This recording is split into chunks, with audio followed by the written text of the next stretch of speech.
Assalamualaikum warahmatullahi wabarakatuh. Hari ini saya mau melaksanakan ujian promosi doktor ilmu hukum. Ya, ini sebagai motivasi buat teman-teman juga. Tidak ada kata terlambat untuk mengejar pendidikan. Semangat terus, tetap eksis di dunia pendidikan dan selalu semangat. Terima kasih.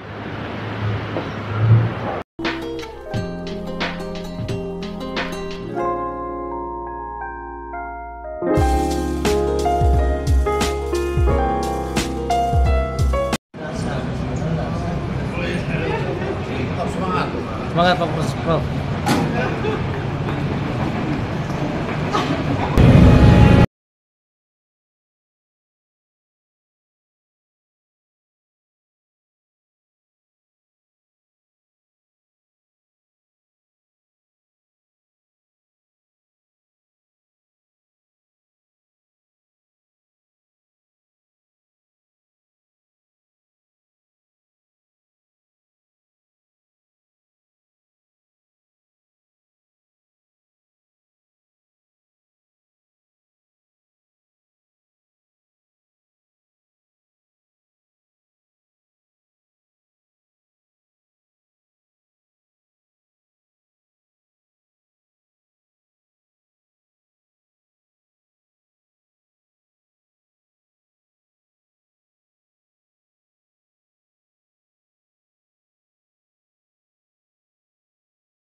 Menyanyikan lagu kebangsaan Indonesia Raya diikuti seluruh hadirin.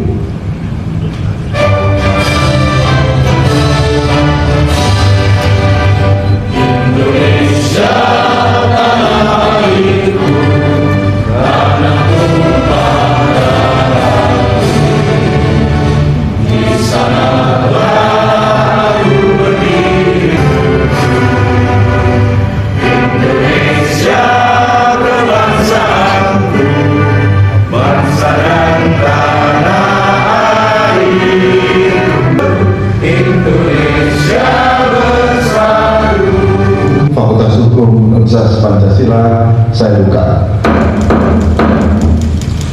Selanjutnya saya persilahkan Sekretaris Sidang Profesor Dr. Agus Suromo SH MH untuk menyampaikan laporan pembelajaran Promovendus atas nama Usman. Saya persilahkan Pak. Terima kasih Ketua Sidang.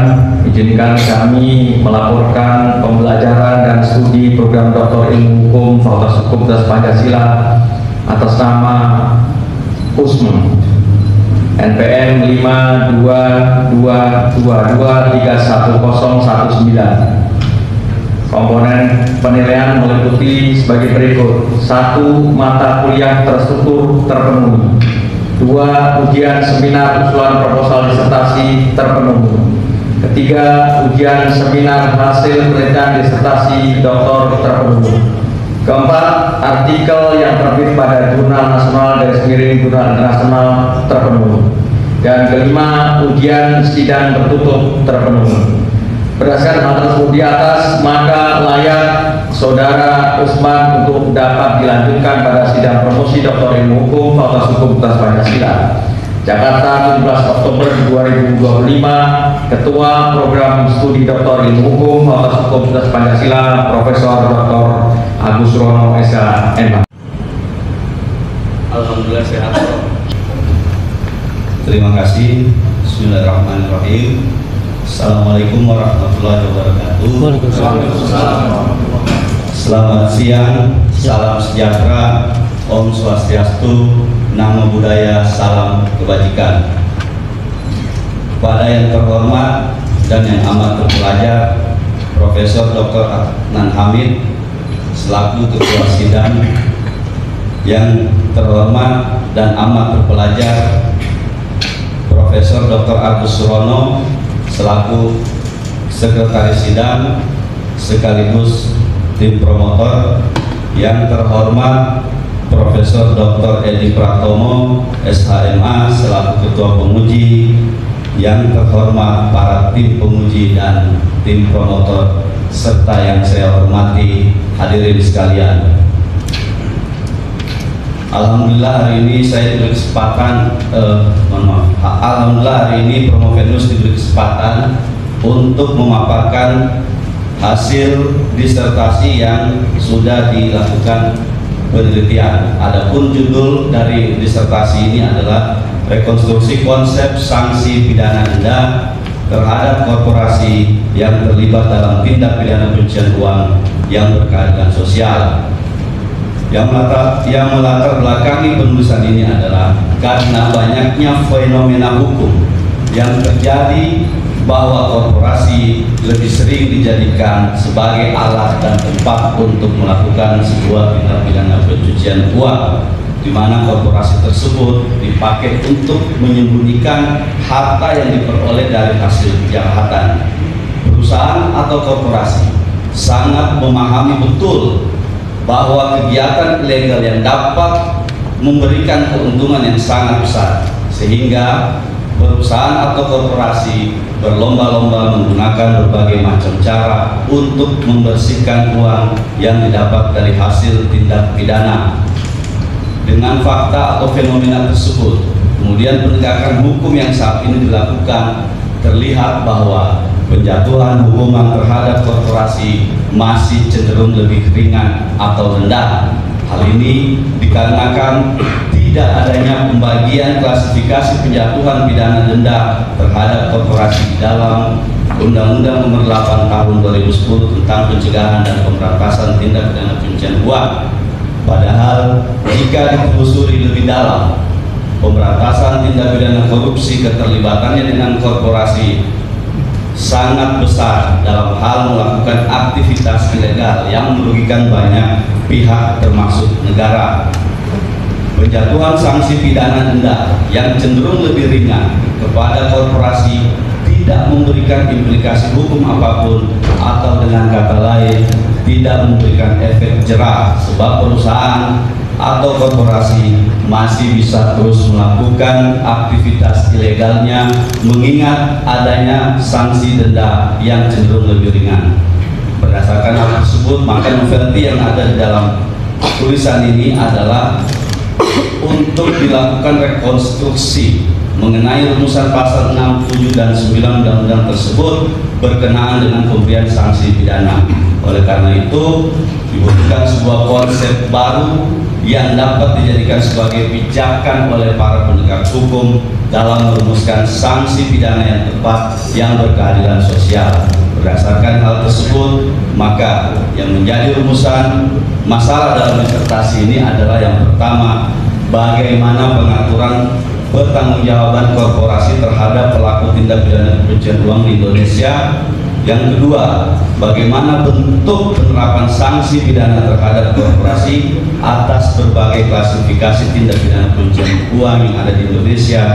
Yang ketiga adalah bagaimana rekonstruksi konsep sanksi tindak pidana terhadap korporasi yang terlibat dalam tindak pidana pencucian uang yang berkeadilan sosial. Kemudian dari hasil rumusan masalah tersebut menghasilkan Promovendus menyimpulkan bahwa satu, pengaturan tindak pidana pertanggungjawaban korporasi yang melakukan tindak pidana pencucian uang sebagaimana diatur dalam Undang-Undang Nomor 8 Tahun 2010 hanya memfokuskan pada kebijakan perumusan perbuatannya saja, akan tetapi terhadap rumusan sanksi pidana dan penerapannya tidak dilakukan pembaharuan dalam undang-undang tersebut.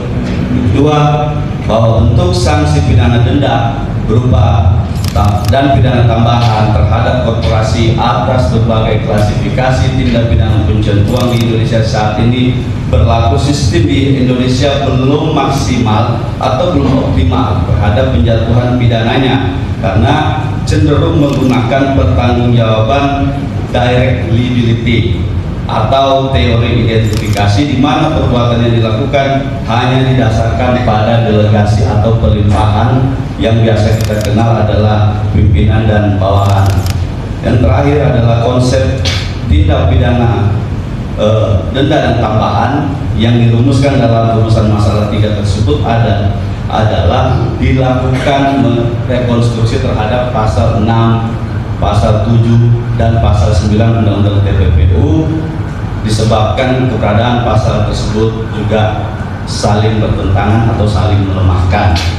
Adapun saran dari hasil penulisan ini adalah satu, mengatur sanksi pidana pokok dan pidana tambahan terhadap korporasi di dalam tindak pidana pencucian uang ke dalam satu peraturan perundang-undangan yang tersendiri, dan itu akan lebih baik untuk memastikan penerapan hukumnya.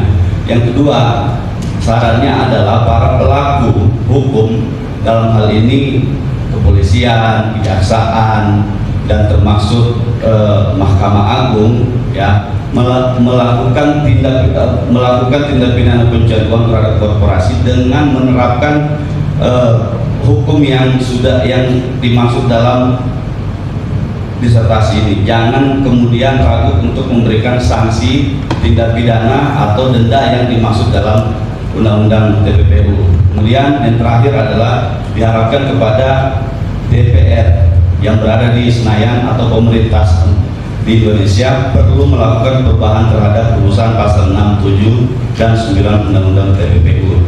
Demikian yang bisa saya sampaikan. Wassalamualaikum warahmatullahi wabarakatuh.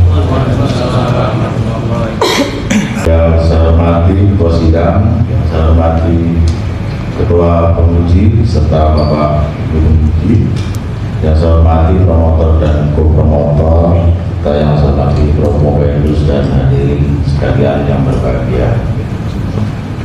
Menarik sekali apa yang disampaikan oleh Provendus bahwa pidana denda itu memang dalam prakteknya memang sangat variatif sekali, baik itu dari tuntutan maupun putusan pidananya. Tapi yang mau saya sedikit dikritisi adalah sebagaimana kita ketahui bersama, tanggal 2 Januari 2026 akan berlaku KUHP baru. Beberapa pasal dalam Undang-Undang TPPU diambil alih atau masuk ke dalam Undang-Undang KUHP kita. Di pasal kalau nggak salah 609 ada TPPU. Nah, terkait dengan pidananya itu juga berubah. Di KUHP baru itu mengatur tentang adanya klasifikasi denda di pasal 79. Pidana denda paling banyak berapa dengan kategori, ada kategorinya, kategori 1 sampai kategori 8 yang kemudian nilainya tentu ada bervariatif sekali di dalam pasal tersebut. Nah, yang mungkin perlu jadi pertanyaan saya, apakah konsep di dalam KUHP ini sudah KUHP baru ya, dalam satu lalu dari itu sudah sesuai bagaimana yang kemudian menjadi pokok pikiran dari Provendus. Mau tanggapannya? Baik, terima kasih atas pertanyaan yang pelajar Dr. Siswanto. Menarik memang ya, di tahun 2026 itu sebentar lagi ya kita akan mendapat aturan baru atau kitab undang-undang pidana baru berkenaan dengan pemidanaan terhadap korporasi ya.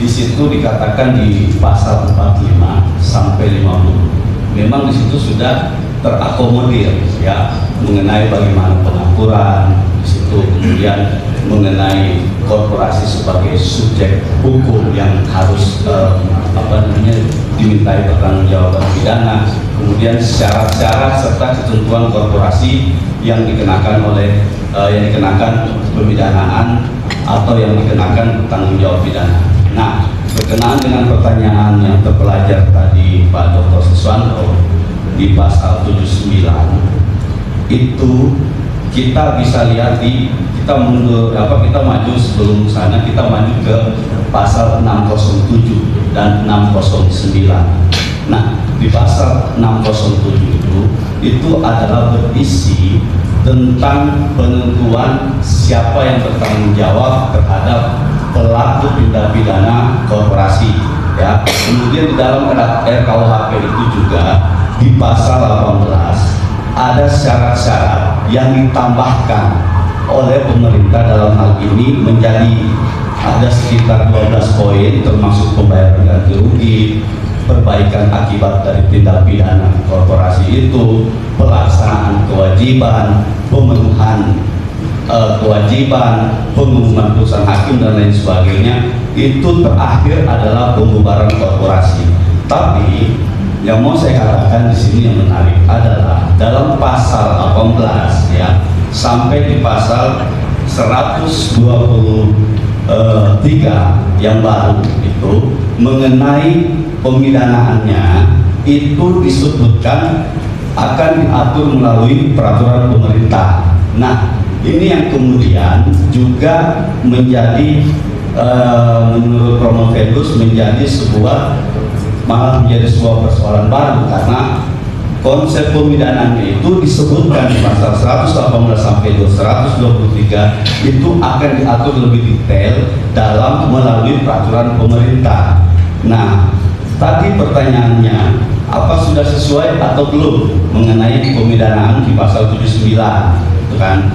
Nah, pemidanaan di pasal 79 itu memang ada klasifikasi, mulai dari klasifikasi 1 sampai 8. Nah, penentuan klasifikasinya ini yang belum terjawab di RUKUHP yang akan kita songsong di tahun 2023. Demikian. Dr. Edi Pratomo, SHMA, yang juga telah menyampaikan perkembangan keahlian saudara. Ketua Perguruan Studi Profesor Dr. Agus Surono juga telah melaporkan hasil perkuliahan saudara, ujian proposal, ujian sidang naskah disertasi, serta ujian promosi doktor saudara pada hari ini. Maka dari hasil sidang tadi para penguji, saudara Usman dengan nomor induk mahasiswa 522231019, saudara dinyatakan lulus. Boleh tepuk tangan.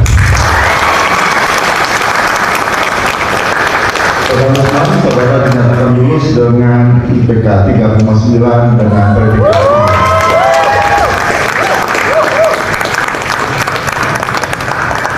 Dr. Usman adalah doktor yang ke-12 dan doktor Fakultas Hukum Kejaksaan. Orang tua saya dalam kondisi sakit di kampung tidak bisa menghadiri acara ini. Saya mengucapkan terima kasih yang sebesar-besarnya kepada profesor saya yang selalu mendukung saya, yang selalu memberikan semangat. Hari ini berkat beliau hari ini, berkat para guru besar hari ini, saya bisa menyelesaikan studi di akhir S3 ini. Bismillahirrahmanirrahim. Tidak ada kata yang bisa saya sebutkan, yang saya ucapkan, yang saya sampaikan lagi kepada Bapak Ibu semua yang paling saya hormati rekan-rekan advokat di sini yang sudah hadir. Pertama, saya ucapkan terima kasih yang sangat mendalam kepada Bapak Profesor Dr. Adnan Hamid, SHMH, selaku Ketua Sidang, selaku Rektor Universitas Pancasila. Lulusan didampingi oleh Ketua Program Studi. Dilanjutkan Ketua Puji menyematkan selempang penanda menjadi bagian keluarga besar alumni Program Doktor Ilmu Hukum Universitas Pancasila, didampingi oleh Ketua Program Studi dan perwakilan alumni.